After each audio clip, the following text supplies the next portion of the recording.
जय जगन्नाथ बंधु माने आउ एक न्यू अध्याय को नहीं आपण मानक स्वागत जनाऊँगी।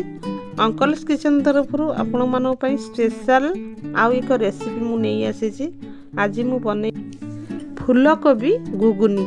फूलकोबी घुगुनी पे कौन कौन सामग्री मु नहीं देखंतु। मुझे फूलकोबी नहीं, आलू नहीं, टमाटो नहीं। फूलकोबी की देखंतु मुझे छोट छोट टिक टिक पीस करी काटी देछि।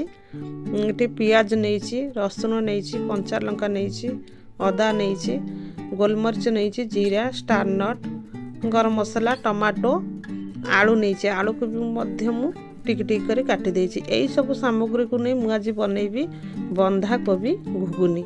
बंधाकोबी घुगुनी केमिति बना होछि आपण माने मोर वीडियो को देखंतु।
गाइस देखंतु मोर कोबी घुगुनी बनी जाइए। एबे आमे टिके लास्ट को मेथी पत्र पकईले आपण चाहिए धनिया पत्र भी ऐड करि परिबे।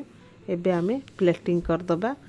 गाइस मु जेउ भली प्रोसेस रे फूलकोबी घुगुनी बनैली आपण माने एई परी प्रोसेस रे घरे बनैबे खाइबे। मते कमेंट माध्यम में जणाइबे। मोर वीडियो को लाइक शेयर सब्सक्राइब करिवे।